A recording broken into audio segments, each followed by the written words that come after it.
in this video, a really, really exciting privacy project meets another really, really exciting privacy project. And they're going to do it in public, so you can find out about both of them.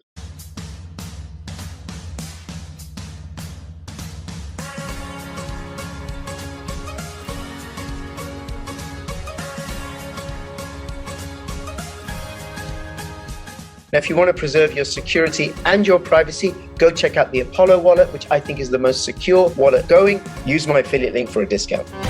Take the first step towards online privacy. Get NordVPN.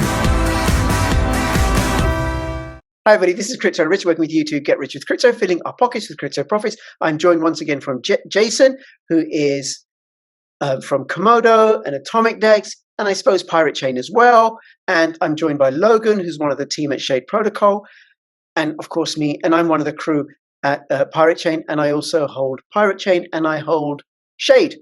So I'm happy with both. Okay. Hi, gentlemen. Thank you so much for making yourself available.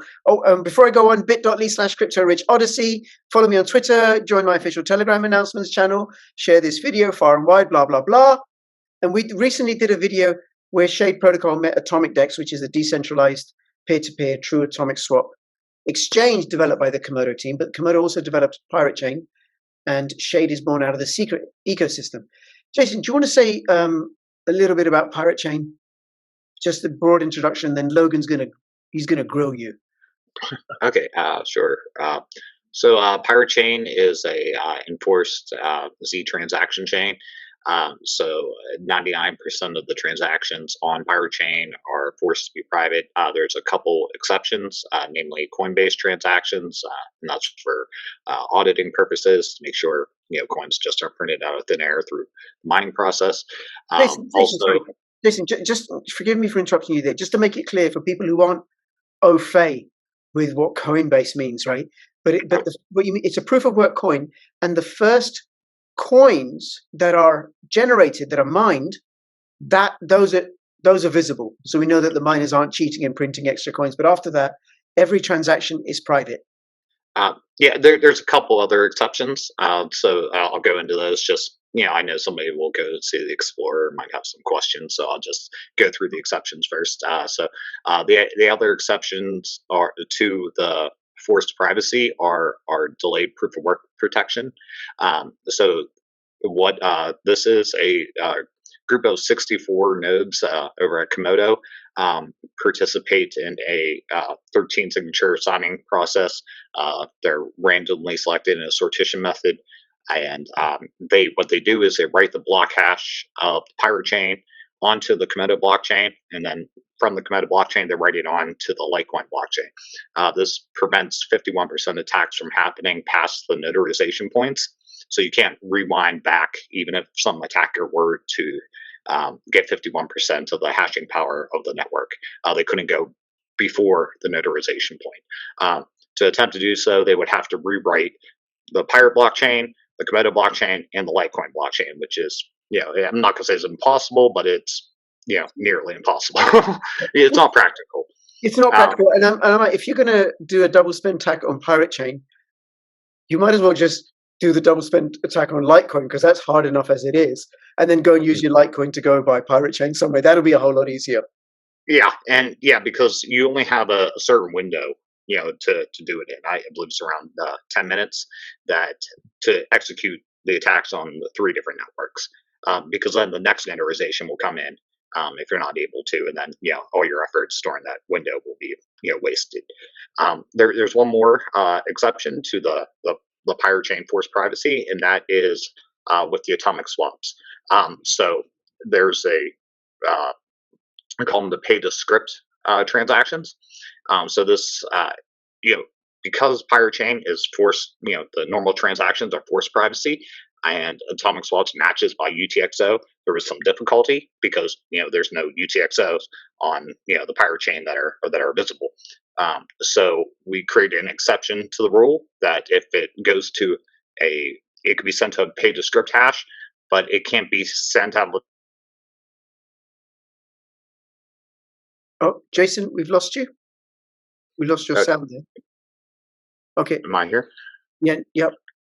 Okay, we're good. Sorry, it didn't stop for me, so I will. It goes to pay to script hash. You said start from there. Okay, yeah.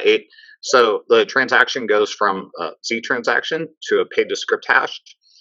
In that paid to script hash, uh, you know, um, transaction, that's where the atomic swap happens. And then when the atomic swap finishes, it gets sent back to a private address. Okay, so then I didn't know this, right? So then if I'm on the Atomic Dex and I want to purchase Pirate Chain or sell Pirate Chain, say for Bitcoin or Litecoin, then that transaction is visible to others. Is that right? Yes, but the address that is used, that paid to script address, is only a one-time use address. So there's no correlation. You can't correlate the different paid to script addresses you might be using. You can't correlate it between the private address that was used and the paid script address that was used for the swap itself. So we figured that to make the atomic swap process work with Pirate, that was a reasonable trade-off, because with a one-time use address, like, there's no tracing anything. It's only ever used once. Right. Okay. Because the problem with that, with doing atomic swap with Pirate Chain, supposing Logan, you had 10 Atom, because Atom will soon be on the Atomic Dex, and we talked about this in a previous video with the three of us. 10 Atom, and you wanted to buy Pirate Chain. The code can't tell whether I've got the Pirate Chain that I say that I have before it executes the transaction, because apart from those exceptions, it's completely invisible. Right. Yeah. We, in our initial investigations into how to make this work, we did consider using like view keys and stuff, but that we figured that'd be just a real kind of nightmare solution. Because if you're constantly swapping different addresses and maintaining all these different view keys and such, it's just it's not what the average user is going to want to do. They're not going to want to manage. They just want to swap their coins. So we figured this was the easiest path forward while maintaining privacy in a sufficient amount. Okay, Logan.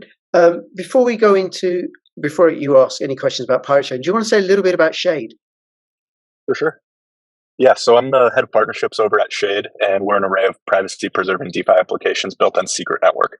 So we leverage all the same technology from Secret Network using their trusted execution environments on SGX, and that enables us to have privacy-preserving DeFi in the Cosmos ecosystem.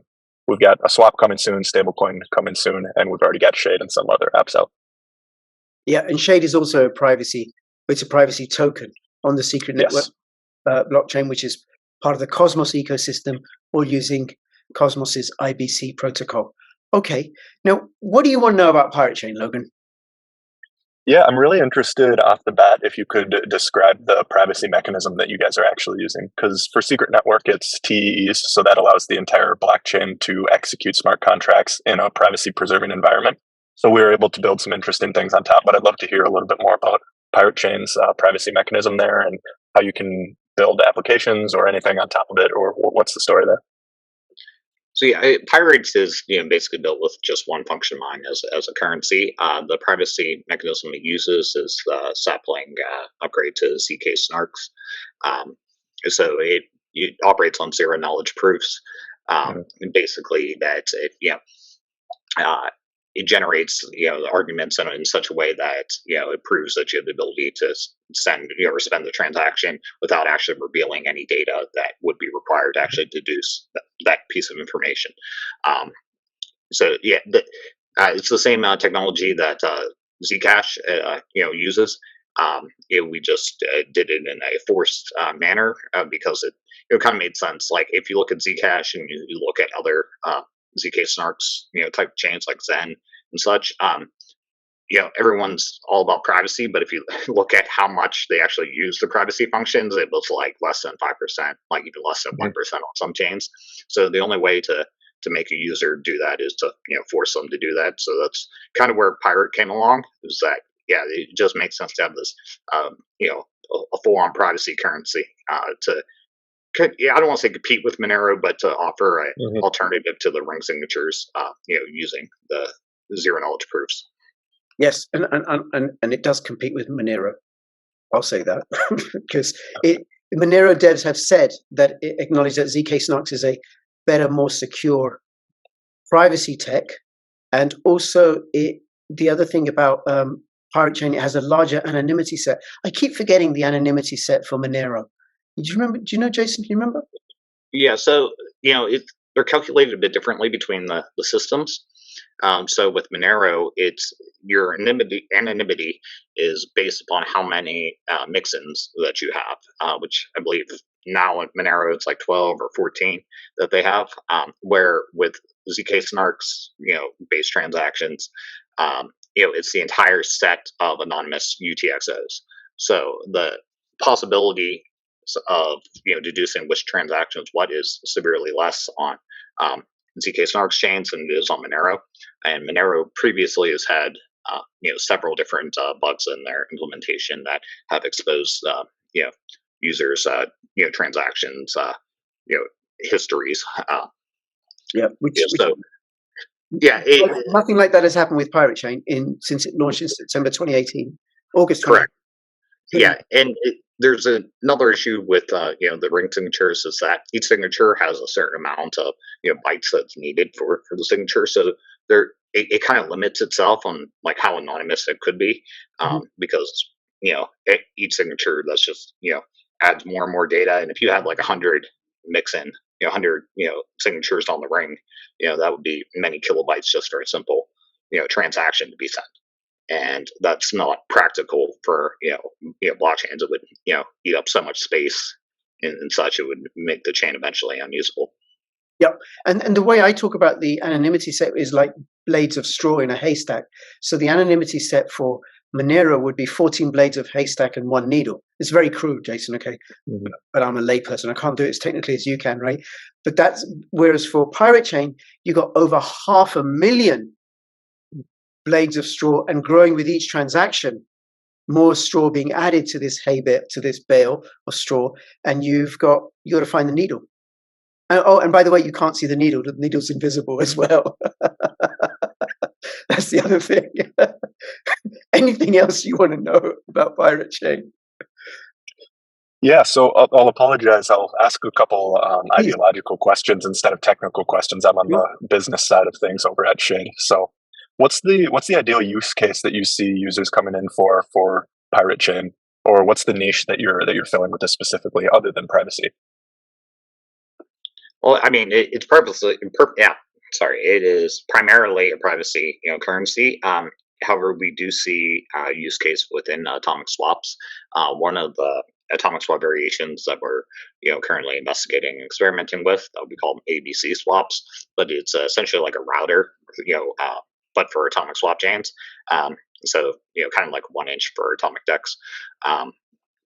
And how the Pirate ties into this is like you could route everything through Pirate, right? So it kind of breaks up that linkage between transactions that happen on multiple chains. So you would, like, for instance, if you wanted to swap from Bitcoin to Litecoin, and you wanted to enhance your anonymity, you could swap from Bitcoin to Pirate, and from Pirate to Litecoin, which at that point you don't see two different transactions, one happening on Bitcoin, one happening on Litecoin, that could be correlated.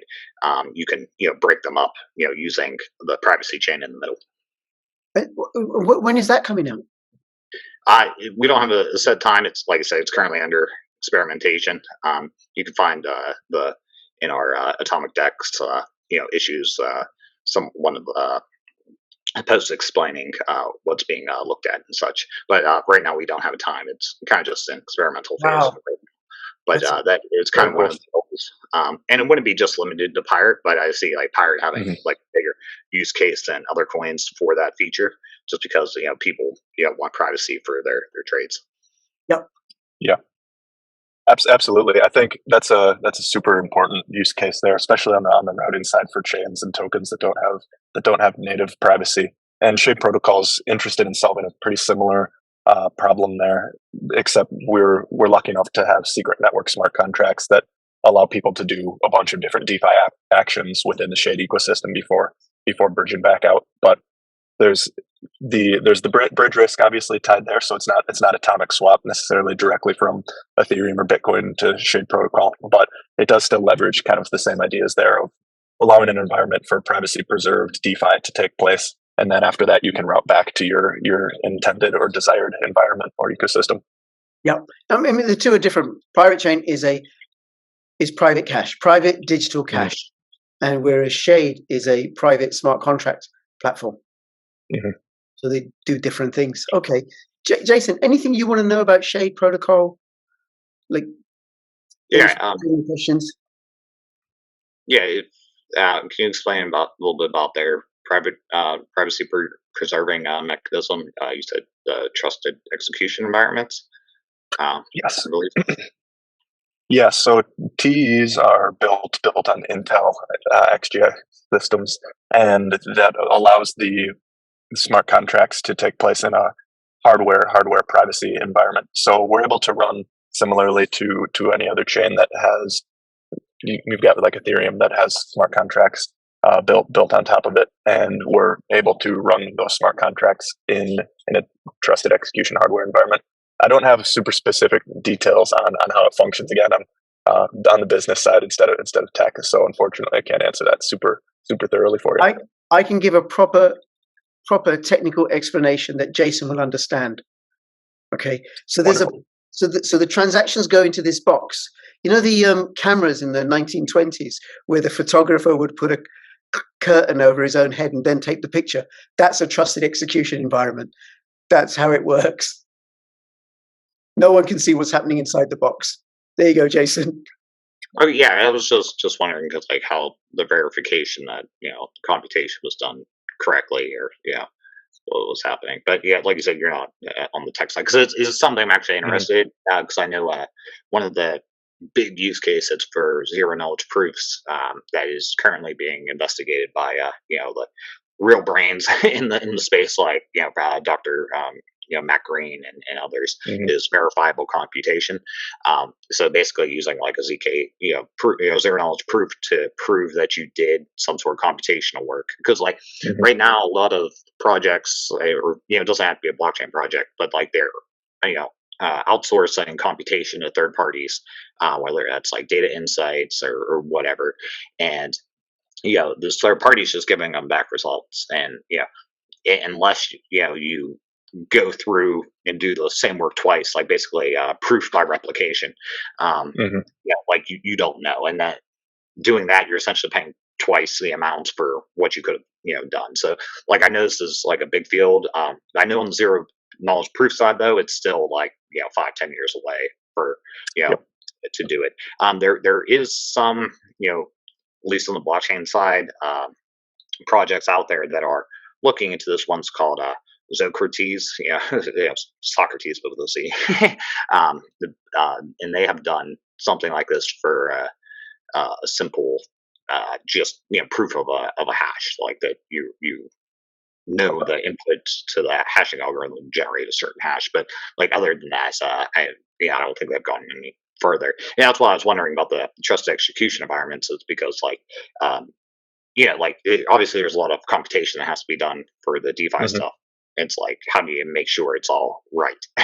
Like everything matches up. So, but yeah, like you said, you're on the business side, Yes. and like we can, I'll have to reach out at some point and see see how it all works under the hood. For sure. You could join the Telegram group, Joyce, and I'll have all the links for both projects in the description below. But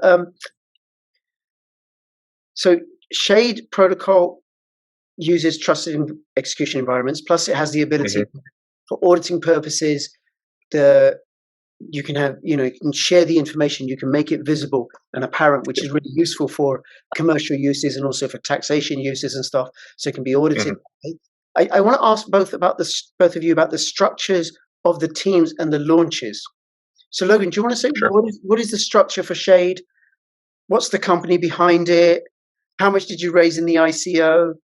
Why am I asking the wrong sort of questions when I know what the answers are? 100%. That's a great question. So Shade Protocol is a DAO governed. So we're a decentralized team. We've got, I want to say off the top of my head, 5 or 6 different teams that are all contributing, and that brings us up to around 30 developers that are contributing to the protocol in general, and that's worldwide at this point. And then our governance decisions are made for decisions on the direction of the protocol, partnerships, all sorts of things like that. So Shade in general, structured wise, is really a decentralized team. And then the other half of your question was, How much money did you raise during the ICO? The ICO initially was 5 million. Right. That was that private venture, private funding? Yep. Yeah. That was venture capital. Yeah. So privately funded, and then you did an airdrop. You've done the first part of the airdrop. I'm waiting for the second. We've done at this point two pieces of the airdrop out of 3. Okay. So the last chunk here will be available in the next couple of months here following Silk launch. Yeah, and it was airdropped to holders of Secret, of which I was fortunate enough to be one. Secret, yep. Secret, Atom, and Osmo. Yep. Okay, very good. I have all 3. All right. So, and then the contributors to the DAO, it could be volunteers, it could be different companies, or any sort of organizational structure, all contributing to the development of the Shade ecosystem, building applications on it. Okay. Exactly. Yeah. Yeah, and it's a proof of stake coin using nodes, validators, Correct. like Cosmos does, right? Correct. Yeah, okay. All right. And then what's the structure for Pirate Chain? How much did you raise in the ICO? There was no ICO. It was a fair launch. Coin began. It was October 2018, around there. Yeah, basically, it's very similar to Bitcoin. Just kind of sprung up with community. Initially the Komodo community, but then it's expanded out to many others. Many other privacy enthusiasts. In terms of like team and stuff, there's a group of dedicated volunteers and such, but there was no funds raised or anything, so everyone's kind of working on their own their own merits. The Komodo team also provides support as well to the Pirate project. It's kind of like our baby, if you will. So a lot of the Komodo developers are also involved in Pirate Chain development. Yes. Pirate Chain is run on a shoestring. I am a first mate, for which I don't get anything other than the honor of calling myself a first mate. And how this is how one of the ways how it's run on a shoestring is when we want to get a listing, pay for a listing on an exchange, we ask the community to help us out with the funds because there's nothing. Just release the code and off people went, and now it's available, and I think it's very, very promising. Any last questions from either of you for the other, or anything else either of you want to say? Nothing from my side. Okay. Yeah, just a couple things. So Pirates, believe it. They made an appearance at Acapulco recently, so there should be some videos and such on that if anyone's interested. We are also on the Komodo side working on upgrading to Zebra, which we are discussing with one of the devs over with Pirate Chain Forge about adding that. So we just want to make sure everything is compatible with the. Oh, sorry, Zebra. Zebra is the Rust implementation of the Zcash node. So this will add greater efficiencies and totally eliminate a certain class of vulnerabilities like overflows and use after freeze and such, which we don't think that there are any in there, but we've had the initial Komodo code base audited, which Pirate Chain is based off of. But just in case, you never know if there's something there. So there'll be improvements on security, on efficiency, and usability, and people can Rust developers can build on Pirate Chain a lot easier. Any applications that they would want in the future.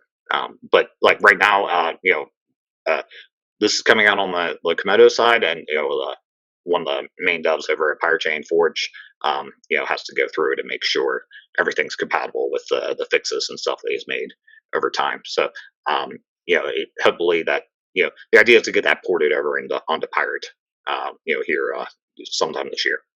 Very good, very good. And the other thing I know, and I'm going to be doing a video update on what's happening with Pirate Chain pretty soon, so people should subscribe to find out about that, is there is a specialist hardware wallet being developed just for Pirate Chain, which will be very, very exciting. Okay, thank you guys. Thank you. And then you and I, Logan, we're going to meet up soon and to do an update video on all the exciting things that's happening with Shade. And of course, I will carry on covering both projects, and in particular Pirate Chain, because, well, I just have to turn up. It's pretty easy to do, and they're both really, really great projects. If people want to get Shade, the best place to getting Shade would be Secret Swap Also, Button Swap. Secret, Sienna, Button Yep, Secret, Sienna. are all great. Yep, those are dexes. So you need to get Atom or Secret to purchase Shade. Is Shade available on any centralized exchanges? Not right now, no. No, okay. You can also pick up a little bit of Shade on Frontier Dex, Frontier.osmos. On the Osmosis Frontier application. And Pirate Chain, you can get off Atomic Dex, although it's Trade Ogre that has the most liquidity. That is my understanding. Okay, thank you. If you have any comments or questions, let me know in the description below. And between now and when I see you next, please keep filling your pockets with privacy profits. This is Crypto Rich and Crypto Jason, Crypto Logan signing out. All the best. Bye-bye. Bye. Thanks, guys. I invested £25,000. Today, that investment is worth £5 million. Say hello to our hero, the Hydrogen Energy Release Optimizer.